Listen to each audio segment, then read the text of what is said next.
प्रभू येशू ख्रिस्ताची स्तुती असो।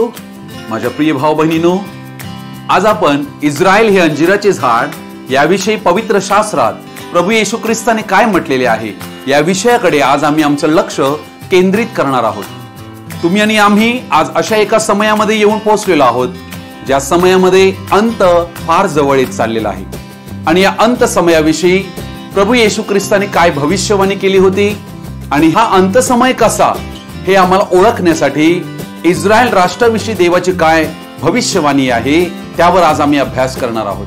हा व्हिडिओ तुम्ही स्किप करू नका, परंतु संपूर्ण पहा अशी मी तुम्हाला विनंती करीत आहे। देव इस्रायल लोकांबरोबर कसा व्यवहार करणार आहे हे आम्ही पाहणार आहोत।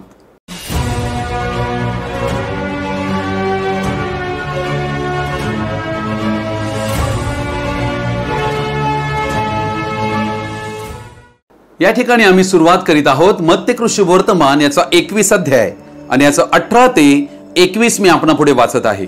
मग सकाळी तो परत नगरास येत असता त्याला भूक लागली आणि वाटेवर अंजिराचे एक झाड होते, ते पाहून तो त्याच्या जवळ गेला, पण पानांशिवाय त्याला त्यावर काही मिळाले नाही। मग त्याने त्याला म्हटले, यापुढे तुला फळ कधी न येवो। आणि ते अंजिराचे झाड ताबडतोब वाळून गेले। हे पाहून शिष्यांनी आश्चर्य करून म्हटले, अंजिराचे झाड लागलेच कसे वाळून गेले? येशूने त्यास उत्तर दिले, मी तुम्हास खचित सांगतो, तुमच्या ठाई विश्वास असला तर तुम्ही संशय धरला नाही तर अंजिराच्या झाडाला केल्याप्रमाणे तुम्ही कराल। इतकेच नाही तर या डोंगरालाही तू उपटून समुद्रात टाकला जा असे म्हणाल तर तसे होईल। प्रिय भाव बहिणींनो, या ठिकाणी आम्ही ही गोष्ट पाहत आहोत की अंजिराचे झाड जे आहे हे इस्रायल राष्ट्राला संबोधलं गेलेलं आहे। प्रभू येशू ख्रिस्त या ठिकाणी आलेला आहे आणि त्याला भूक लागलेली आहे, परंतु त्याला पानांशिवाय त्याला त्या ठिकाणी काहीच आढळले नाही। अर्थात त्याची इच्छा होती की त्या अंजिराच्या झाडावर एखादं फळ मिळेल, परंतु हे झाड निष्फळ झाड होतं, हे झाड वांझ होतं। या ठिकाणी आम्ही पाहत आहोत येशू ख्रिस्ताला या ठिकाणी केवळ त्या अंजिराच्या झाडावर पाने आढळली। याचा अर्थ काय? हे इस्रायल राष्ट्राला दर्शविते। इस्रायल हे आध्यात्मिक रीतीने वांझ देवाला आढळलेले आहेत। हे इस्रायली लोक धार्मिक बनले होते पण नीतिमान बनले नव्हते आणि त्यांच्या जीवनामध्ये अविश्वास, ढोंग आणि सत्याचा त्याग याद्वारे आध्यात्मिकरित्या ते वांझ बनले होते। केवळ पोकळ धार्मिक विधी पाळणारे लोक आढळले। त्यांचा भक्ती मार्ग बिघडला होता। शास्त्री, फरुशी हे जे धर्माधिकारी हे मोशेच्या आसनावर बसून सत्याला विरोध करीत होते। खऱ्या विश्वासांतून त्यांचे पतन झाले होते व म्हणूनच निष्फळ झाड ठरले होते। देव निष्फळतेवर न्याय आणीत असतो। म्हणजे देवाच्या सत्याविषयी आवड असणारे लोक तेथे त्याला मिळाले नाहीत। ज्या वेळेला येशूला या ठिकाणी केवळ पाने आढळली आणि फळ आढळलं नाही, तेव्हा येशूने त्या झाडाला शाप दिलेला आहे। अर्थात येशू या ठिकाणी काय रागाने शाप देत नाहीये, परंतु या ठिकाणी एक गोष्ट आपल्या बरोबर असणाऱ्या शिष्यांना तो शिकवत आहे। ही एक येशूची भविष्यवाणी होती की इस्रायल राष्ट्राबरोबर काय गोष्ट घडणार आहे। म्हणून त्याने त्या ठिकाणी त्या अंजिराच्या झाडाला शाप देताच लगेच ते वाळून गेलेलं आहे आणि शिष्यांना फार आश्चर्य वाटलेलं आहे। हे काय झालं? कारण अशी गोष्ट कधीही पाहण्यात आली नव्हती, परंतु ही गोष्ट त्यांच्या पुढे चिन्हात्मक रीतीने येशूने ठेवली होती। इस्रायल राष्ट्र हे सुकून जाणार आहे। इस्रायल राष्ट्र आपल्या स्वतःवर शाप ओढवून घेणार आहे आणि ते निष्फळ होणार आहे, वांझ राहणार आहे 2000 वर्षांपर्यंत। अर्थात प्रभू येशू ख्रिस्ताचे जे शिष्य होते हे यहुदी होते आणि यहुदी असल्या कारणाने त्यांना हे माहित पडलं की अंजिराचं झाड जे आहे ते तर आमचं यहुदी इस्रायल राष्ट्राला दर्शविते। लूका सुवर्तमान याचा 13वा अध्याय आणि याचं 6 ते 9 वचन मी आपणा पुढे वाचत आहे। त्याने हा दाखला सांगितला, कोणा एकाचे त्याच्या द्राक्षमळ्यात लावलेले अंजिराचे झाड होते, त्यावर तो फळ पाहाव्यास आला, परंतु त्याला काही आढळले नाही। तेव्हा त्याने माळ्याला म्हटले, पहा गेली 3 वर्षे मी या अंजिरावर फळ पाहायला येत आहे, परंतु मला काही आढळत नाही. ते तोडून टाक. उगाच त्याने जागा तरी का अडवावी? तेव्हा त्याने त्याला उत्तर दिले, महाराज, एवढे वर्षे ते असू द्या, म्हणजे मी त्याच्या भोवती खणून खत घालीन. मग त्याला फळ आले तर बरे, नाहीतर आपण ते तोडून टाकावे. या ठिकाणी आम्ही एक दाखला पाहत आहोत आणि प्रत्येक दाखला यामध्ये आध्यात्मिक शिक्षण आहे. हा दाखला प्रभू येशू ख्रिस्त इस्रायल राष्ट्राविषयी म्हणत आहे. आणि या ठिकाणी प्रत्येक शेतकरी ज्या वेळेला एक झाड लावतो तेव्हा त्या झाडाकडून फळाची अपेक्षा करीत असतो. अर्थात झाड तोडावे की न तोडावे हा शेतकऱ्याचाच अधिकार आहे, कारण त्याने ते लावलेले आहे. या ठिकाणी आम्ही पाहत आहोत, गेली 3 वर्षे मी अंजिरावर फळ पाहायला येत आहे. अर्थात हे प्रभू येशू ख्रिस्ताची इस्रायल लोकांमध्ये, इस्रायल राष्ट्रामध्ये 3 वर्षाची सेवकाई झाली होती. देवाच्या राज्याचं शुभवर्तमान त्याने त्या ठिकाणी प्रचार केला होता. परंतु या ठिकाणी आम्हाला आढळत आहे की येशूला त्या ठिकाणी इस्रायल लोकांकडून कोणत्याही प्रकारचं फळ मिळालेलं नाही. इस्रायल लोकांनी मसीहाचा इन्कार केलेला आहे, मसीहाच्या शब्दावर विश्वास केला नाही. योहान सुवर्तमान याचा 1 अध्याय आणि याचं 11वं वचन म्हणते, जे त्याचे स्वतःचे त्याकडे तो आला, तरी त्याच्या स्वकीयांनी त्याचा स्वीकार केला नाही. परंतु जितक्यांनी त्याचा स्वीकार केला तितक्यांना, म्हणजे त्याच्या नावावर विश्वास ठेवणाऱ्यांना, त्यांनी देवाची मुले होण्याचा अधिकार दिला. या ठिकाणी आम्ही काय पाहत आहोत? इस्रायल लोक जे त्याचे स्वकीय लोक होते त्यांच्याकडे तो आला, परंतु त्यांनी त्याचा स्वीकार केला नाही. की वचनात त्या ठिकाणी तो माळ्याला विचारत आहे आणि म्हणून येशूने म्हटले, ते तोडून टाक. योहान बाप्तिस्मा करणारा प्रभू येशू ख्रिस्तापूर्वी एक राजदूत म्हणून पाठविण्यात आला होता. योहानाने संदेश दिला इस्रायल लोकांना आणि त्याने घोषणा ही केली होती की मसीहा येणार आहे, पश्चाताप करा, कारण स्वर्गाचे राज्य जवळ आहे. आणि म्हणून तो म्हणाला, मत्ते सुवर्तमान 3 अध्याय आणि याचं वचन 10, आणि आताच तर झाडाच्या मुळाशी कुऱ्हाड ठेवलेली आहे. जे जे झाड चांगले फळ देत नाही ते तोडून अग्नीत टाकले जाते. अर्थात या ठिकाणी झाडाच्या मुळाशी कुऱ्हाड आलेली आहे. हे त्या झाडाचा न्याय आहे. आणि या ठिकाणी या झाडाच्या मुळावर कुऱ्हाड येण्यापूर्वी येथे सूचना देण्यात आलेली आहे, जर ते फळ चांगलं देणार नाही तर ते तोडून अग्नीत टाकलं जाईल. ही एक भविष्यवाणी होती. ही भविष्यवाणी इस्रायल राष्ट्राशी संबंधित होती. आणि आम्ही पाहत आहोत, प्रभू येशू ख्रिस्ताच्या मागे पुष्कळ लोक चालत होते. लोकांचे लोंढेच्या लोंढे लागले होते, कारण तो अद्भुत कृत्य करीत होता, तो चमत्कार करीत होता.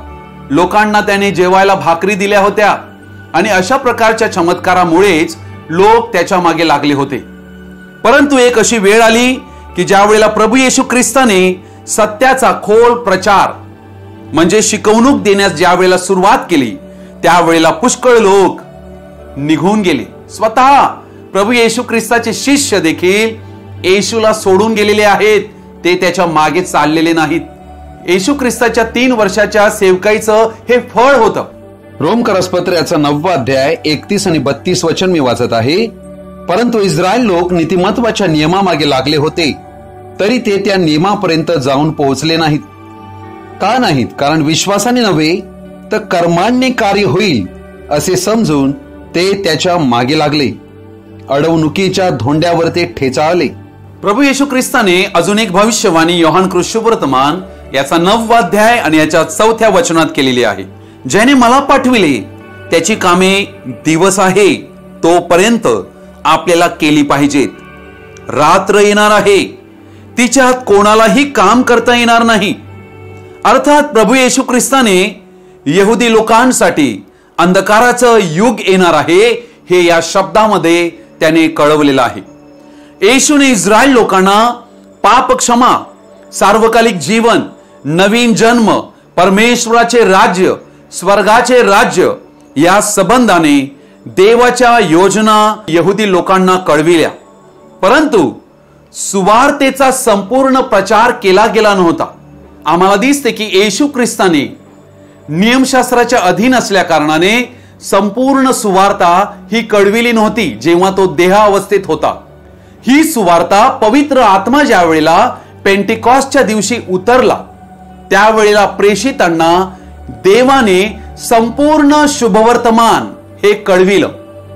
ज्या शुभवर्तमानामध्ये प्रभू येशू ख्रिस्ताच्या नावाविषयी आणि पाप मोचनाविषयी त्या ठिकाणी प्रचार केला गेला पाहिजे.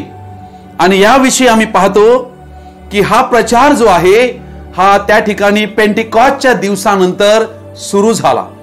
म्हणून आम्हाला या ठिकाणी आढळते की प्रभू येशू ख्रिस्ताला कल्वरी क्रूसावर देऊन सुद्धा देवाने इस्रायल लोकांबरोबर आपला व्यवहार चालू ठेवला. त्यानंतर पुढील 20 वर्षापर्यंत असे देवाने का केले बरे? प्रेषित याचा पहिला अध्याय याच्या 8व्या वचनाप्रमाणे पाप मोचनाचा जो संदेश होता, जो नवीन करारात प्रभू येशू ख्रिस्ताद्वारे आला, हा कृपेचा आणि उद्धाराचा संदेश जो सार्वकालिक जीवन देणार होता, तो संपूर्ण इस्रायलाच्या राष्ट्रामध्ये यहुदिया, शमरोन, यरुशलेम आणि मग पृथ्वीच्या अंतापर्यंत म्हणजे परराष्ट्रीय लोकांना सुद्धा गाजविणे फार जरुरी होते. म्हणून मसीहा क्रूसावर दिल्यानंतर देवाचा व्यवहार इस्रायल लोकांबरोबर चालू राहिला आणि पेंटिकॉस्टच्या दिवशी पवित्र आत्मा इस्रायलात पाठविला व तारणाचा पापमोचनाचा संदेश प्रेषित 2:38 प्रमाणे हा संदेश देण्यात आला. तारणाची व पापमोचनाची सुवार्ता संपूर्ण इस्रायलामध्ये येशू ख्रिस्ताच्या नावामध्ये गाजवली जावी, हा यामागे उद्देश होता. म्हणून पवित्र आत्म्याच्या सामर्थ्याने भरलेले प्रेषित यांनी संपूर्ण यहुदिया, शमरोन आणि यरुशलेम या ठिकाणी प्रभू येशू ख्रिस्ताच्या नावाने संपूर्ण ही सुवार्ता गाजविली आणि यहुदी लोकांना या काळामध्ये देवाचा संपूर्ण संदेश ऐकविला. लूका शुभवर्तमान याच्या 13व्या अध्यायात 8व्या वचनात आम्ही पाहतो, त्या माळ्याने विनंती केली, महाराज एवढे वर्ष ते असू द्या, म्हणजे मी त्याच्या भोवती खणून खत घालीन, मग त्याला फळ आले तर बरे, नाही तर आपण ते तोडून टाकावे. या ठिकाणी आम्ही पाहतो की त्या झाडाला खूप खत पाणी घातले गेले आणि त्याची निगा राखली गेली, परंतु व्यर्थ ठरले. मसीहाला जरी इस्रायल लोकांनी शरीराने छेदलं होतं तरी परंतु आत्मिकरित्या जो संदेश पेंटिकॉस्टच्या दिवशी पवित्र आत्म्याद्वारे प्रेषितांना कळविण्यात आला होता, तो संदेश इस्रायल लोकांनी नाकारला. 20 वर्षाचा काळ देवाने इस्रायल लोकांना दिलेला आहे. इस्रायली लोकांतले कैक लोक तारणारे येशूकडे वळाले, परंतु संख्येने फारच थोडे होते. तेव्हा देवाने इस्रायल राष्ट्रांशी आपला व्यवहार थांबविला. देवाच्या सहनशीलतेचाही अंत आहे. त्याला फळ मिळाले नाही, पश्चाताप दिसलाच नाही, तेव्हा देवाचा धीर खचला व अपश्चातापी व निष्फळ ठरलेले राष्ट्र छाटण्यात आले.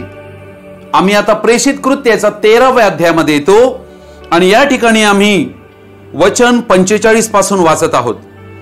पण लोकसमुदायांना पाहून यहुदी लोकांना हेव्यामुळे चेव आला आणि पौल जे बोलला त्याला विरोध करून ते अपशब्द बोलू लागले. तेव्हा पौल आणि बर्नबा हे निर्भीडपणे म्हणाले, देवाचे वचन प्रथम तुम्हाला सांगायचे अगत्य होते, तरी ज्या अर्थी तुम्ही त्याचा अव्हेर करता व आपणाला सार्वकालिक जीवनाकरिता अयोग्य ठरविता, त्या अर्थी पहा आम्ही परराष्ट्रीयांकडे वळतो. कारण प्रभूने आम्हाला आज्ञा दिली आहे की मी तुला परराष्ट्रीयांचा प्रकाश करून ठेवले आहे, यासाठी की पृथ्वीच्या दिगंतापर्यंत तू तारण व्हावेस. हे ऐकून परराष्ट्रीय आनंदित झाले आणि त्यांनी देवाच्या वचनाचा महिमा वर्णिला. तेव्हा जितके सार्वकालिक जीवनासाठी नेमलेले होते तितक्यांनी विश्वास ठेवला. हा प्रचार ज्या वेळेला चालू होता त्यावेळेला यहुदी लोकांची म्हणजे त्या राष्ट्राची जी सनेद्रीन म्हणजे न्यायसभा, त्यांनी त्या ठिकाणी या संदेशाचा तिरस्कार केला आणि ज्या वेळेला तिरस्कार केला तेव्हा पौल त्या ठिकाणी होता आणि बर्नबा होता. यांनी या ठिकाणी सांगितले की प्रथम वचन तुम्हाला कळविण्याचे अगत्य होते, पण तुम्ही आता हे वचन संपूर्णपणे नाकारले आणि त्यामुळे आता मी परराष्ट्रीय लोकांकडे वळतो. इस्रायल लोकांबरोबर व्यवहार करण्याचा त्याने थांबवून इस्रायल राष्ट्रावर देवाचा न्याय आला. लूका शुभवर्तमान याचा 19 अध्याय 41 ते 44 वचन मी आपल्यापुढे वाचत आहे. मग तो शहराजवळ आल्यावर त्याच्याकडे पाहून त्याकरिता रडत रडत म्हणाला, येशू ख्रिस्त या ठिकाणी रडत आहे. जर तू निदान आज शांतीच्या गोष्टी जाणून घेतल्या असत्या तर किती बरे झाले असते, परंतु आता त्या तुझ्या दृष्टीपासून गुप्त ठेवण्यात आल्या आहेत. कारण पुढे तुला असे दिवस येणार आहेत की त्यात तुझे शत्रू तुझ्या भोवती मेढे कोट उभारतील व तुला वेढतील, तुझा चहूकडून कोंडमारा करतील, तुला व तुझ्या मुला बाळांना धुळीस मिळवितील, तुझ्यामध्ये चिऱ्यावर चिरा राहू देणार नाहीत, कारण तुझ्यावर कृपा दृष्टी केल्याचा समय तू ओळखला नाहीस. येशू ख्रिस्ताचा मृत्यू होण्याच्या कैक दिवसापूर्वी येशू या ठिकाणी यरुशलेमेच्या बद्दल रडत आहे. आणि दुसऱ्या एका ठिकाणी वचनात आम्ही वाचलं तर तिथे आम्हाला आढळते की कोंबडी जशी आपल्या पिलांना आपल्या पंखाखाली घेते, तसे हे यरुशलेमे, माझी कित्येकदा इच्छा होती की तुम्हाला आपल्या पंखाखाली घ्यावे, पण ही तुमची इच्छा नव्हती. आणि म्हणून इस्रायली लोकांना देवाने ओसाड म्हणून सोडून दिले. मत्ती शुभवर्तमान याचा 27वा अध्याय यामध्ये आम्ही पाहत आहोत प्रभू येशू ख्रिस्ताला पकडलेला आहे आणि आता बराबस नावाचा एक गुंड व्यक्ती त्याला सोडावे आणि येशू ख्रिस्ताला वधस्तंभी द्यावे, अशा प्रकारची जोरदार मागणी इस्रायल लोक करत आहेत. आणि या ठिकाणी काय झालेलं आहे? 25 वचन, सर्व लोकांनी उत्तर दिले की त्याचे रक्त आम्हावर व आमच्या मुला बाळांवर असो. तेव्हा त्याने त्यांच्याकरिता बराब्बाला सोडले व येशूला फटके मारून वधस्तंभावर खेळण्याकरिता शिपायांच्या स्वाधीन केले. हे काय चालले होते? एका इस्रायल राष्ट्रांकडे देवाने आपल्या मसीहाला पाठवले होते त्यांचा तारणारा म्हणून, पण त्यांनी त्याला ओळखले नाही, त्याचा द्वेष केलेला आहे आणि त्याला ठार मारण्यात आलेला आहे, त्याच्या संदेशाला तिरस्कृत करण्यात आलेला आहे. अर्थात प्रभू येशू ख्रिस्ताने कल्वरी क्रुसावर इस्रायल लोकांसाठी देखील आपलं रक्त दिलं होतं. कल्वरी क्रुसावर त्यांना मुक्ती दिली होती, परंतु त्यांनी क्षमेचा स्वीकार न केल्या कारणाने इस्रायली लोकांना क्षमा प्राप्त झाली नाही.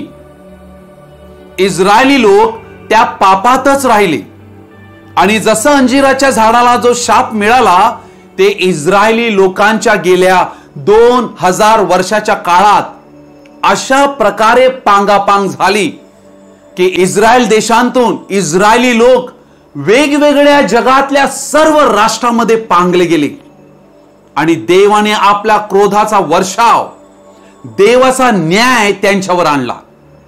जेव्हा प्रभू येशू ख्रिस्ताला इसवी सन 33 साली मारण्यात आले आणि 70 म्हणजे जवळजवळ एक 38 ते 40 वर्षाचा एक काळ होता, त्यानंतर देवाचा न्याय इस्रायल देशावर आलेला आहे. रोमी सम्राट टायटस याला त्या ठिकाणी देवाने पाठवलं. ज्यावेळी रोमी लोकांच्या सैनिकांनी यरुशलेमेला वेढा घातला, 4 महिने त्यांनी हा वेढा घातला आणि त्या शहराची परिस्थिती फारच दयनीय झाली. मृतदेह गाडले न गेल्यामुळे रस्त्यावर पडून राहिले, आजार बळावले, अनेक भुकेलेल्या लोकांनी भुकेपोटी स्वतःच्या मुलांचे देह खाल्ले. रोमी सैनिकांनी शेवटी त्यांच्या कोटाचे दरवाजे फोडून आत शिरले आणि निर्दयी रीतीने कत्तल चालू केली आणि या यहुदी लोकांचा समूळ नाश केला. हजारो बालके उंच इमारतीवरून खाली रस्त्यावर फेकले गेली. मंदिराला व संपूर्ण शहराला आग लावण्यात आली. आणि या ठिकाणी देवाने इस्रायल लोकांना हा वेळ दिला होता, पण त्यांनी ओळखला नाही. आणि म्हणूनच आम्ही या ठिकाणी पाहत आहोत देवाच्या क्रोधाचा वर्षाव झाला. त्या ठिकाणी यरुशलेमेत इसवी सन 70 साली जवळजवळ 60 लाख लोक राहत होते. रोमी सैन्याने घेराव घालून त्यांना त्या ठिकाणी बंदिस्त करून ठेवलं आणि 11 लाख लोक ठार मारले. अर्थात प्रभू येशू ख्रिस्ताने लूका शुभवर्तमान याच्या 23 अध्यायामध्ये ज्या वेळेला त्या स्त्रिया, लोक, मोठा समुदाय येशू वधस्तंभ वाहत असताना त्याच्या मागे मोठा समुदाय आणि अनेक लोक, अनेक बाया त्याच्या मागे ऊर बडवून शोक करीत चालल्या होत्या. लूक 23:28 वचनात म्हटलं आहे, पण येशू त्यांच्याकडे वळून म्हणाला, अहो यरुशलेमेच्या कन्यांनो, माझ्यासाठी रडू नका, तर तुम्ही आपणांसाठी व आपल्या लेकरांसाठी रडा. कारण पहा, असे दिवस येत आहेत की ज्यात लोक म्हणतील, ज्या वांज स्त्रिया व जी उदरे प्रसवली नाहीत व ज्या स्तनांनी पाजले नाहीत ते सुखी. तेव्हा ते डोंगरास म्हणू लागतील, आम्हावर पडा, व टेकड्यांस म्हणतील, आम्हाला झाका. कारण जर ते ओल्या झाडाविषयी असे करतात तर वाळलेल्या विषयी काय होईल. अर्थात प्रभू येशू ख्रिस्ताने मत्ते शुभवर्तमान याचा 24 अध्याय 15 ते 20 वचनापर्यंत ही भविष्यवाणी केली होती. ती इसवी सन 70 साली पूर्ण झाली. ती मी वाचू इच्छितो. म्हणून ज्या ओसाडीच्या अमंगळ पदार्थाविषयी दानियल भविष्यवाद्याने सांगितले, तो पवित्र स्थानात उभा असलेला तुम्ही पाहाल. वाचणाऱ्याने समजून घ्यावे. तेव्हा जे यहुदियात असतील त्यांनी डोंगराकडे पळून जावे. जो घराच्या धाब्यावर असेल त्याने आपल्या घरात असलेल्या वस्तू बाहेर काढून घेण्याकरिता खाली येऊ नये. जो शेतात असेल त्याने आपले वस्त्र घेण्याकरिता माघारे येऊ नये. पण त्या दिवसामध्ये ज्या गरोदर व ज्या अंगावर पाजणाऱ्या स्त्रिया असतील त्यांना हाय हाय. आणि तुमचे पळून जाणे हिवाळ्यात किंवा शब्बात दिवशी होऊ नये म्हणून प्रार्थना करा. संपूर्ण इस्रायल लोक आपल्या ठिकाणांतून म्हणजे इस्रायलांतून बाहेर पडले, कारण त्यांना त्या देशामध्ये राहण्यासाठी रोमी लोकांनी मनाई केली. आणि आम्ही पाहतो की ज्या वेळेला इस्रायल लोक त्या देशांतून बाहेर पडले, त्या देशात पाऊस पडण्याचा देवाने थांबवला, दुष्काळ पाठवला आणि संपूर्ण देश ओसाड आणि वृक्ष भूमी करून टाकली.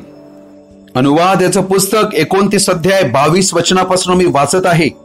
तुमच्या नंतर येणारी पुढल्या पिढीतील तुमची मुले आणि दूर देशाहून येणारा परका या देशाची विपत्ती आणि यात परमेश्वराने पसरलेले रोग पाहतील. आणि हा सर्व देश गंधक व खार यांनी इतका जळून गेला आहे की येथे काही पेरणी कापणी होत नाही, येथे गवत उगवत नाही.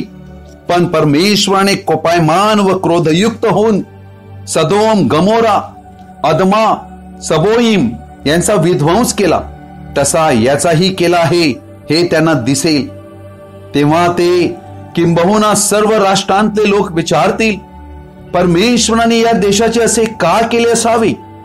एवढा कोप भडकण्याचे कारण काय?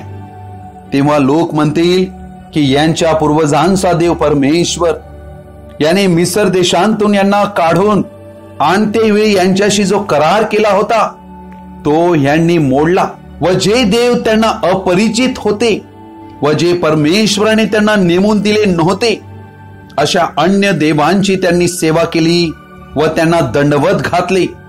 म्हणून परमेश्वराचा कोप या देशावर भडकून त्याने या ग्रंथात लिहिलेला सर्व शाप त्यांना दिला. परमेश्वराने रागाने, क्रोधाने व महाकोपाने या त्यांच्या देशांतून त्यांचे उच्चाटन केले व दुसऱ्या देशात त्यांना फेकून दिले. हे आज आपण पाहतच आहोत. मत्ते शुभवर्तमान याचा 24 अध्यायामध्ये आम्ही सुरुवातीलाच पाहतो की प्रभू येशू ख्रिस्त हा मंदिरांतून बाहेर निघून चालला आहे आणि त्याचे शिष्य त्याला मंदिराच्या इमारती दाखवायला जवळ आले की प्रभू पहा, किती मोठे आपले या इमारतीचे दगड आहेत, काय आपलं मंदिर आहे नाही, किती उच्च आणि किती श्रेष्ठ. त्यांना अर्थात शिष्यांना फार अभिमान वाटत होता त्या मंदिराचा. आणि त्यावेळेला प्रभू येशू ख्रिस्ताने त्या ठिकाणी भविष्यवाणी केलेली आहे. मत्ते शुभवर्तमान 24 अध्याय 2 वचन. तेव्हा येशू त्यास म्हणाला, हे सर्व तुम्हाला दिसते ना? मी तुम्हाला खचित सांगतो, येथे चिऱ्यावर असा एकही चिरा राहणार नाही की जो पाडला जाणार नाही. अर्थात या ठिकाणी आम्हाला काय आढळते? मंदिर उद्ध्वस्त केलं जाईल ही भविष्यवाणी प्रभू येशू ख्रिस्ताने केली. इसवी सन 70ला तोडलं गेलेलं इस्रायलचं मंदिर आजही बांधलं गेलेलं नाही. कॉन्स्टंटाईनची रोमी राजवट आली व त्यांनी येरुशलेमेवर आपले लक्ष वेधले. दुसरी अन्य दैवत आणि त्यांची देवळे फोडून त्या ठिकाणी ख्रिस्ती धर्माची चर्चेस उभारली गेली आणि येरुशलेम हे तीर्थक्षेत्र बनले. परंतु मुस्लिम खलीफ ओमरने हे शहर काबीज केले. इसवी सन 691 साली अब्दुल मलिक पाचवा खलीफ याने शल्मोनाच्या मंदिराच्या जागी एक मस्जिद बांधली, ज्या मस्जिदीला डोम ऑफ रॉक म्हणतात. यालाच ओसाडीचा अमंगळ पदार्थ जो म्हटला गेला आहे तो हाच आहे. इस्लामाच्या रूढीनुसार याच ठिकाणांतून नबी मोहम्मद स्वर्गात चढून गेला. या रूढीनुसार मुस्लिम लोक येरुशलेमेला तिसरी पवित्र भूमी मक्का व मदिना नंतर मानतात. इस्रायल लोक जवळजवळ 2000 वर्षे हे अशा प्रकारे सर्व जगातील राष्ट्रामध्ये पांगले गेले व देवाचा इस्रायल लोकांबरोबर असणारा जो व्यवहार होता तो संपुष्टात आला. लूका शुभवर्तमान याचा 21वा अध्याय आणि याचा 29 ते 31 वचन मी तुमच्या पुढे वाचत आहे. त्याने त्यांस एक दाखला सांगितला. अंजिराचे झाड व इतर सर्व झाडे पहा, त्यांना पालवी फुटू लागली, म्हणजे ते पाहून तुम्हीच ओळखता की आता उन्हाळा जवळ आला आहे. तसेच या गोष्टी घडताना पाहाल तेव्हा तुम्ही ओळखा की देवाचे राज्य जवळ आले आहे. अर्थात या ठिकाणी ज्या अंजिराच्या झाडाला 2000 वर्षापूर्वी शाप दिला होता त्याच अंजिराच्या झाडाकडे आता प्रभू येशू ख्रिस्त तुम्हाला आणि आम्हाला पाहण्यास लावत आहे आणि तो सांगत आहे की तुम्ही या अंजिराच्या झाडाकडे पहा व इतर सर्व झाडे पहा. याचा अर्थ काय? आम्ही जर पाहिलं तर इतर झाडे म्हणजे भारत देश 1947 साली स्वतंत्र झाला. अनेक राष्ट्रांना देखील स्वतंत्रता त्याच काळामध्ये अनुभवायला मिळाली. या ठिकाणी आम्हाला आढळते की इस्रायल लोक जे काही पांगापांग झाले होते ते आपल्या राष्ट्रात इस्रायलाच्या मायभूमीत वचनदत्त देशात परत आलेच नव्हते आणि म्हणून ही एक वेळ, हा एक काळ देवाने पूर्वनियोजित करून ठेवला होता. आणि म्हणून आम्हाला आढळते की दुसऱ्या महायुद्धामध्ये आणि त्या ठिकाणी त्यांना गॅस चेंबरमध्ये कोंबून, नग्न करून, भुकेले ठेवून आणि पुष्कळ प्रकारचा अमानुष छळ हिटलर, स्टॅलिन आणि मुसोलिनी या व्यक्तींद्वारे झालेला आहे. दुसऱ्या महायुद्धामध्ये 60 लाख यहुदी लोक ठार मारले गेले. त्या नाझी लोकांनी यहुदी लोकांची राख केली. गॅस चेंबर्स मध्ये दाबून त्यांना ठार मारण्यात आले. गंधकाच्या धुरात ठेवण्यात आले. गॅस संपल्यामुळे त्यांना बंदुकीच्या गोळ्यांनी ठार मारले गेले. बंदुकीच्या गोळ्या संपल्या म्हणून त्यांना जाळून ठार मारले गेले. अशा प्रकारे अमानुष छळ करण्यात आला. या कारणामुळे त्यांनी आपल्या मायदेशात इस्रायलाच्या भूमीत परत यावे असे देवाने घडवून आणले. यिर्मयाचं पुस्तक याचा 29 अध्याय 18 आणि 19 वचन मी वाचत आहे. मी तरवार, दुष्काळ व मरी यांनी त्यांची पाठ पुरवीन. सर्व पृथ्वीवरल्या राष्ट्रांस दहशत पोहोचेल असे मी त्यांचे करीन. आणि जेथे मी त्यांस हाकून दिले आहे त्या सर्व राष्ट्रांत ते शाप, विस्मय, उपहास आणि निंदा यांचे विषय होतील.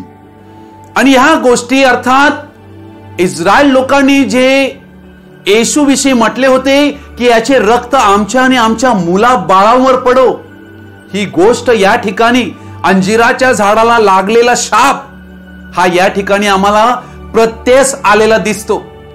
या सर्व गोष्टीद्वारे आम्हाला दिसते की परमेश्वराने जणू काही इस्रायल लोकांवर दबाव आणला यासाठी की त्यांनी आता निर्णय घ्यावा आणि आपल्या मायदेशी, आपल्या वचनदत्त देशात त्यांनी परत यावे. आणि म्हणून रशिया, युरोप, अमेरिका आणि जगातल्या अनेक राष्ट्रांमध्ये इस्रायली लोक होते. या सर्वांना परमेश्वराने आपल्या वतनदत्त देशात परत आणले. एझेकिएल याचा 36 अध्याय आणि याचा 24 वचनामध्ये भविष्यवाणी केली होती. कारण मी तुम्हास राष्ट्रांतून काढून आणीन, सर्व देशांतून मी तुम्हास जमा करून तुमच्या देशात आणीन. ही भविष्यवाणी पूर्ण झाली. 1949ला युद्ध विरामानंतर एक नवीन देश या ठिकाणी एकत्रित येण्यासाठी व विकसित होण्यासाठी एक नवीन संधी त्यांना मिळाली. पहिल्या 18 महिन्यातच संपूर्ण जगातील यहुदी लोक यांनी स्थलांतर करण्यास सुरुवात केली. जवळजवळ 3.5 लाखाहून अधिक यहुदी लोक इस्रायलाच्या मायभूमीमध्ये परतले. आपल्या भारत देशांतूनही पुष्कळ लोक इस्रायलामध्ये पोहोचले. आणि आम्ही पाहतो की 14 मे 1948 रोजी इस्रायल देशाची पुनर्स्थापना झाली. त्यांच्या स्वतःचा झेंडा म्हणजे दाविदाचा तारा फडकू लागला, जो जगातला सर्वात जुना झेंडा आहे. स्वतःची मिलिटरी स्थापित झाली, स्वतःची मॉनिटरी सिस्टीम आणि अर्थव्यवस्था स्थापित झाली. यशाचा अध्याय 35 आणि याचं पहिलं वचन मी वाचत आहे. अरण्य व वृक्षभूमी ही हर्षतील, वाळवंट उल्हासेल व कमलाप्रमाणे फुलेल. या ठिकाणी ही गोष्ट एकदम विश्वास ठेवण्यास अशक्य अशी होती, परंतु इस्रायलाच्या भूमीमध्ये शेतीची क्रांतिकारक पद्धत विकसित झाली. वाळवंट भूमी ही लागवडीखाली आली. इस्रायल देश गुलाबांचे युरोप देशात निर्यात करणारा सर्वात मोठा देश ठरला. आज जगातील अनेक राष्ट्रे इस्रायली भूमीमध्ये शेतीची झालेली क्रांतिकारक पद्धत शिकण्यासाठी येत असतात. एवढेच नाही, इस्रायलाची भूमी एवढी फळांनी आणि फुलांनी भरून गेली. सिट्रस फळे त्या ठिकाणी उत्पन्न होऊ लागली.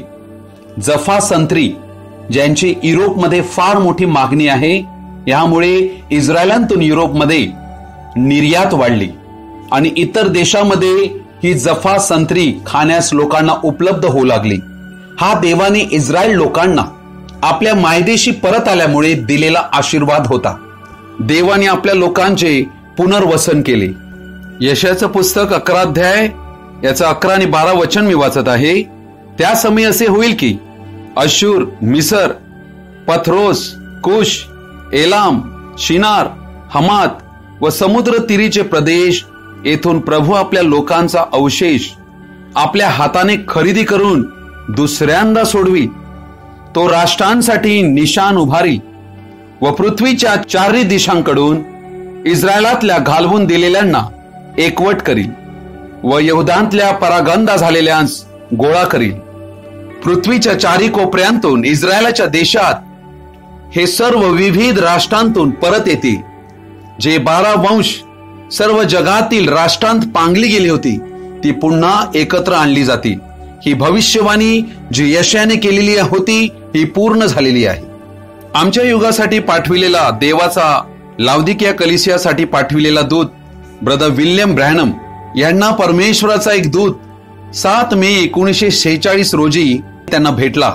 त्या दूताद्वारे त्यांना अद्भुत अशा जागतिक सेवकाईसाठी पाचारण करण्यात आले व त्या दूताद्वारे त्यांना सांगण्यात आले की इस्रायल राष्ट्राची स्थापना 14 मे रोजी होणार आहे. त्यावेळेपासून मलाकी 4 अध्याय 5 ते 6 वचन, पुत्रांची हृदय पित्याकडे वळविण्याच्या सेवकाईला, ब्रदर ब्रॅनम यांच्या सेवकाईला खऱ्या अर्थाने सुरुवात झाली. कापणीचा हंगाम जी युगाची समाप्ती म्हटलेली आहे, त्याला सुरुवात ही 1946 नंतर झालेली आहे. आणि या ठिकाणी प्रभू येशू ख्रिस्ताने भविष्यवाणी केली. लूका शुभवर्तमान याचा 21 अध्याय 24 वचनामध्ये, ते तरवारीच्या धारेने पडतील, त्यास बंदिवान करून सर्व राष्ट्रांमध्ये नेतील. इस्रायली लोकांविषयी भविष्यवाणी होती, ही पूर्ण झाली. आणि परराष्ट्रीयांची सद्दी संपेल तोपर्यंत. आता परराष्ट्रीय लोकांची सद्दी म्हणजे जंटाईल एज, परराष्ट्रीय युगासाठी जो कालखंड आहे, हा संपेपर्यंत परराष्ट्रीय यरुशलेमेस पायाखाली तुडवितील. म्हणजे यरुशलेमेला या ठिकाणी परराष्ट्रीय लोकांद्वारे त्रास होणार आहे, ते छळतील. ही गोष्ट या ठिकाणी म्हटली गेलेली आहे. ही येशूची भविष्यवाणी होती आणि ती तंतोतंत पूर्ण झालेली आहे. जखऱ्याचं पुस्तक याचा 12वा अध्याय याचं 3रं वचन म्हणते, त्या दिवशी असे होईल की सर्व राष्ट्रांना भारी पाषाणासारखे असे मी यरुशलेमेस करीन. जे कोणी तो उचलतील ते स्वतःला जखम करून घेतील. पृथ्वीवरील सर्व राष्ट्रे त्या विरुद्ध जमतील. अर्थात या वचनामध्ये आम्ही असं पाहत आहोत की इस्रायल जे आहे हे संघर्षाने वेढले जाईल व जागतिकरित्या सर्वजण इस्रायल राष्ट्राच्या विरोधात जातील. आजच्या दिवसामध्ये या इस्रायल देशावर अगणित दहशतवादी हल्ले झाले आहेत. त्यांचा कायमचा नायनाट करण्यासाठी धमक्या त्यांना शेजारच्या शत्रू राष्ट्रांकडून आजच्या दिवसापर्यंत चालू आहेत. ते विरोधी राष्ट्रे इस्रायलला त्यांच्या नकाशांतून काढू इच्छित आहेत. आता आम्ही ज्या युगात येऊन पोहोचलो आहोत, परराष्ट्रीय युगाची कालखंडाची सद्द समाप्त होण्याच्या काळात शेवटच्या टप्प्यात पोहोचलेलो आहोत. आम्ही आज त्याच वेळेत राहत आहोत ज्याविषयी येशू बोलला होता. देव इस्रायल लोकांशी राष्ट्र म्हणून व्यवहार करीतो त्याच्या देशात आलेल्या लोकांबरोबर. आम्हा परराष्ट्रीय लोकांबरोबर देव व्यक्तिशः व्यवहार करीतो. अंजिराच्या झाडाला पालवी फुटणे हे अंत समयाचं चिन्ह आहे. अर्थात या ठिकाणी आम्ही हे वचन पाहतो तेव्हा आम्हाला हे कळते की अंजिराच्या झाडाला पालवी फुटू लागणे याचा अर्थ इस्रायल देशाची स्थापना होणे. आणि आम्ही आताच पाहिलं की ते 14 मे 1948 रोजी इस्रायल देश स्थापित झाला. या ठिकाणी आम्ही ही गोष्ट पाहतो की येशूने म्हटले की तेव्हा तुम्ही ओळखा की उन्हाळा जवळ आला आहे. अर्थात ही गोष्ट एक सीझन बदलत आहे, एक कालखंड बदलत आहे याला दर्शविलेली आहे. कारण तसेच या गोष्टी घडताना पाहाल तेव्हा तुम्ही ओळखा की देवाचे राज्य जवळ आले आहे. अर्थात देवाचे राज्य जवळ आले आहे याचा अर्थ काय? मत्ती शुभवर्तमान याचा 24 अध्याय याच्या 33 वचनामध्ये पण येशूने काय म्हटलेले आहे? तसेच तुम्हीही या सर्व गोष्टी पाहाल तेव्हा तो जवळ दाराशीच आहे असे समजा. अर्थात कोण दाराशी आहे? येशू ख्रिस्त. येशू ख्रिस्ताचं दुसरं येणं हे इस्रायल राष्ट्राच्या स्थापित होण्याशी संबंधित आहे. 1948 रोजी हे इस्रायल राष्ट्र स्थापन झालं म्हणजे तेव्हापासून प्रभू येशू ख्रिस्त हा दाराशी येऊन उभा आहे. मंडळी तयार होण्याची वाट पाहत आहे. म्हणजे आज स्वर्गरोहणाची वेळ किती जवळ आलेली आहे हे आम्हाला यावरून कळेल. 34 वचन म्हणते, मी तुम्हास खचित सांगतो हे सर्व पूर्ण होईपर्यंत ही पिढी नाहीशी होणारच नाही. कोणती पिढी? कोणत्या पिढीविषयी येशू येथे म्हणत आहे? ती पिढी जी 1948 रोजी ज्या वेळेला इस्रायल राष्ट्राची स्थापना झाली त्यावेळेला या जगात जन्मलेली जी पिढी असेल ती येशू ख्रिस्त, त्याचं स्वर्गरोहण आणि महासंकटाचा कालखंड जो बदलेल त्याचे ते साक्षी असतील. आणि प्रकटीकरण 7 अध्यायात योहानाने 2000 वर्षापूर्वी पाहिले होतं की इस्रायल राष्ट्र म्हणून 12 घराणे एकत्र येतील. देवाकडे या जगात पसरलेल्या इस्रायल राष्ट्राचे कोणत्या वंशातला कोण आहे याची नोंद देवाकडे आहे. आणि ही गोष्ट देवाने योहानाला प्रकटीकरणाच्या पुस्तकातील 7व्या अध्यायात दाखवलं की हे इस्रायल लोक या ठिकाणी एकत्र आलेले आहेत. आणि आम्ही जर वचनात पाहिलं तर 7 अध्याय प्रकटीकरण याच्या 3 वचनापासून मी वाचत आहे. आमच्या देवाचे जे दास आहेत, इस्रायल लोक हे देवाचे दास आहेत, त्यांच्या कपाळावर आम्ही शिक्का मारीपर्यंत पृथ्वीला, समुद्राला व झाडांना उपद्रव करू नका. त्यांच्यावर शिक्का मारण्यात आला. त्यांची संख्या मी ऐकली. इस्रायल लोकांच्या सर्व वंशापैकी 1,44,000 शिक्का मारण्यात आला. यहुदा वंशापैकी 12,000 शिक्का मारण्यात आला. रौबेन वंशापैकी 12,000, गाद वंशापैकी 12,000, आशेर वंशापैकी 12,000, नफ्ताली वंशापैकी 12,000, मनश्शे वंशापैकी 12,000, सिमोन वंशापैकी 12,000, लेवी वंशापैकी 12,000, इस्साखार वंशापैकी 12,000, जबलून वंशापैकी 12,000, योसेफ वंशापैकी 12,000, बन्यामीन वंशापैकी 12,000 शिक्का मारण्यात आला.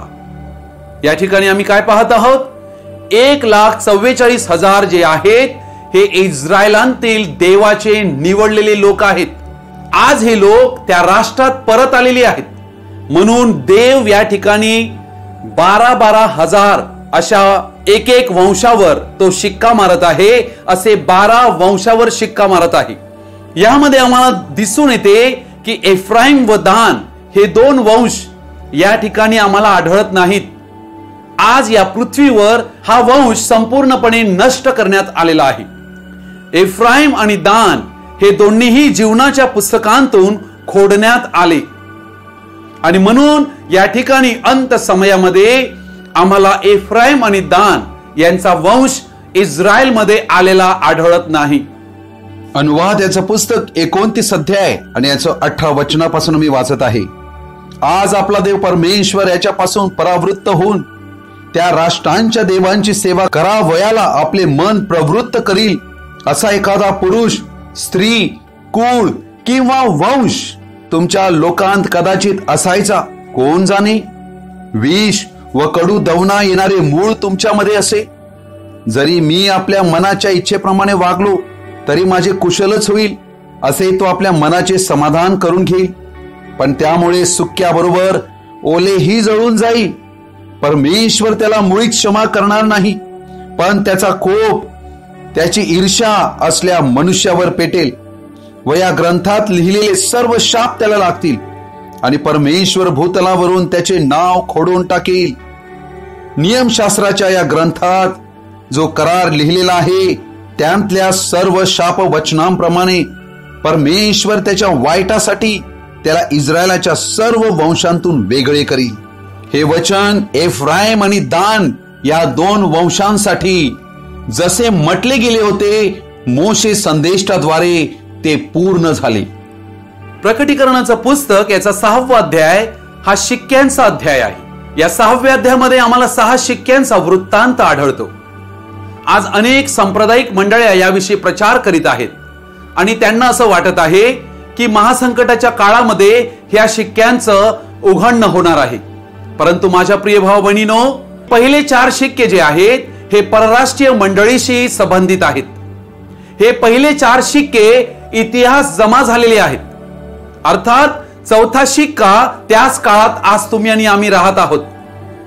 आणि लक्षात घ्या, 5वा आणि 6वा शिक्का हा इस्रायल राष्ट्राशी संबंधित आहे. मी तुमच्या पुढे ठळक शब्दामध्ये तुमच्या पुढे 5वा शिक्का मांडू इच्छित आहे. हा 5वा शिक्का जो आहे हा इस्रायलांतील लोक जे ठार मारण्यात आले त्यांना वेदीखाली स्थान मिळालेलं आहे. आणि 6वा शिक्का जो आहे हा महासंकटाच्या काळाला सुरुवात होते. 6वा शिक्का हा परराष्ट्रीय युगाचा अंत दाखवतो. ज्या वेळेला भूकंप होणार, या परराष्ट्रीय लोकांकडे पाठ करून आणि इस्रायल लोकांबरोबर आपला व्यवहाराला सुरुवात करणार आहे.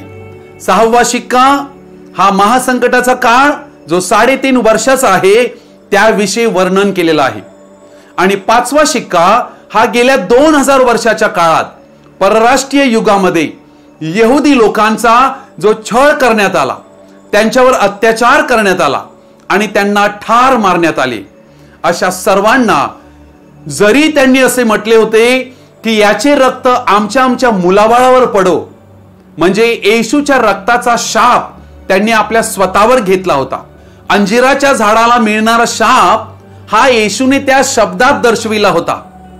तो इस्रायलातल्या वंशांवर जे वेगवेगळ्या राष्ट्रात पांगले गेले त्या सगळ्यांच्या जीवनामध्ये आम्हाला दिसतो. आणि या ठिकाणी आम्ही ही गोष्ट पाहत आहोत, त्यांचा या ठिकाणी छळ करण्यात आलेला आहे, त्यांना ठार मारण्यात आलेला आहे. प्रकटीकरणाचं पुस्तक याचा 6वा अध्याय आणि याचं वचन 9 पासून मी वाचत आहे, वचन 11 पर्यंत. त्याने 5वा शिक्का फोडला तेव्हा मी वेदीखाली आत्मे पाहिली. ते आत्मे देवाच्या वचनामुळे व त्यांनी जी साक्ष दिली होती तिच्यामुळे जीवे मारलेल्या लोकांचे होते. ते मोठ्याने ओरडून म्हणाले, हे स्वामी, तू पवित्र व सत्य आहेस. तू कोर्टपर्यंत न्यायनिवाडा करणार नाहीस आणि पृथ्वीवर राहणाऱ्या लोकांपासून आमच्या रक्ताचा सूड घेणार नाहीस. तेव्हा त्या प्रत्येकास एक शुभ्र झगा देण्यात आला आणि त्यांस असे सांगण्यात आले की तुमच्या सोबतीचे दास व तुमचे बंधू तुम्हासारखे जीवे मारले जाणार. त्यांची संख्या पूर्ण होईपर्यंत तुम्ही आणखी थोडा वेळ विश्रांती घ्या. या ठिकाणी आम्ही पाहत आहोत हे जीवात्मे जे आहेत हे मरण पावलेले आत्मे दाखवलेले आहेत. अर्थात लक्षात घ्या, मृत्यू नंतरचं ही जीवन हे पवित्र शास्त्रात आम्हाला आढळते. हे जे जीवात्मे आहेत हे इस्रायली आहेत जे ठार मारले गेले होते आणि या ठिकाणी त्यांना वेदीखाली जागा मिळालेली आहे. अर्थात वेदी म्हणजे काय? वेदी म्हणजे असे एक ठिकाण जेथे अर्पण करण्यात आलेलं आहे, जेथे मनुष्य आणि देवाचा समेट होतो.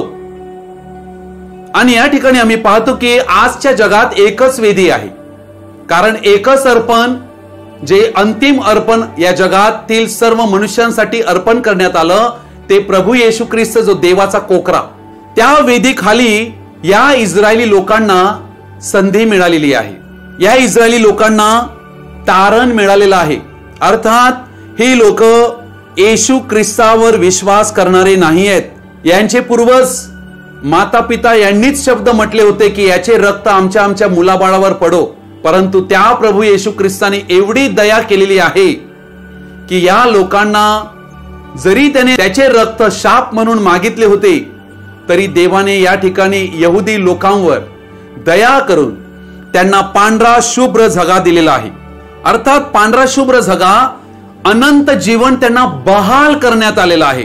येशू ख्रिस्तावरील विश्वासामुळे त्यांना सार्वकालिक जीवन नाही मिळालं, हे या ठिकाणी वचनामुळे त्यांना जीवे मारण्यात आले होते. आणि माझ्या प्रिय भाऊ बहिणीनो, हे यहोवा परमेश्वराला मानणारे लोक होते आणि म्हणून त्यांचा जीव या ठिकाणी आम्ही पाहत आहोत वाचला गेलेला आहे. अर्थात हे लोक जे आहेत 5व्या शिक्क्याखालील हे दुसऱ्या पुनरुत्थानामध्ये उठणार आहेत. आणि आम्ही पाहतो की हे यहोवा देवावर प्रेम करणारे लोक आहेत, परंतु या वेदीखाली त्यांना विसावा मिळालेला आहे, विश्रांती मिळालेली आहे, त्यांचा सोल रेस्ट मध्ये आहे. आणि या ठिकाणी आम्ही ही पाहत आहोत ते या शांतीमध्ये असतानाही त्यांच्या मनामध्ये प्रचंड सूड भावना आहे. आणि ही सूड भावना काय आहे की या ठिकाणी यांचे हाल हाल करून यांना ठार मारण्यात आलं होतं. त्यामुळे हे नियमशास्त्रा अधीन असणारे लोक असल्या कारणाने आणि जुन्या कराराशी संबंधित असल्या कारणाने दाताबद्दल दात आणि डोळ्याबद्दल डोळा हे सर्व त्यांनी पाहिलं होतं. या नियमाखाली ते होते. म्हणून जुन्या करारातील लोक हे जे नियमशास्त्राधीन होते या ठिकाणी त्यांच्यात सूड भावना आहे. आणि नवीन करारातील लोक जे तुम्ही आणि आम्ही आहोत, आम्हामध्ये ख्रिस्ताचा आत्मा आहे. जो ख्रिस्ताचा आत्मा क्रुसावरून म्हणाला होता की हे पित्या हे काय करतात हे त्यांना कळत नाही, तू त्यांना क्षमा कर. हेच वाक्य स्तेफनाच्या मुखांतूनही आलं. अर्थात या ठिकाणी आम्हाला अशी गोष्ट आढळत आहे की मनुष्य मृत झाल्यानंतर देखील त्याला सर्व काही गोष्टी आठवत आहेत, त्याच्याशी काय गोष्टी घडल्या होत्या. आणि म्हणून आम्हाला या ठिकाणी आढळते की ही लोक विसरलेली नाहीत, यांना सर्व गोष्टी आठवत आहेत आणि यांची नावे जीवनाच्या पुस्तकात लिहिलेली आहेत. म्हणून ही लोक या ठिकाणी वाचली गेलेली आहेत. यांना ज्या वेळेला हा शुभ्र झगा देण्यात येतो त्यानंतर हे लोक चूप बसतात. त्यानंतर पुन्हा ते याविषयी काही बोलत नाहीत. अर्थात ही घटना जी आहे ही कधी घडलेली आहे हे आम्हाला माहित नाही, परंतु येशू ख्रिस्ताच्या मृत्यू नंतर नक्कीच घडलेली आहे. येथे त्यांना हे सांगण्यात येते, तुमचे सोबतीचे दास म्हणजे तुमचे बंधू तुम्हा सारखे जीवे मारले जाणार. त्यांची संख्या पूर्ण होईपर्यंत तुम्ही आणखी थोडा वेळ विश्रांती घ्या. हे कोण लोक आहेत? हे 1,44,000 लोक आहेत जे येशू ख्रिस्ताच्या नवरीचे दास आहेत.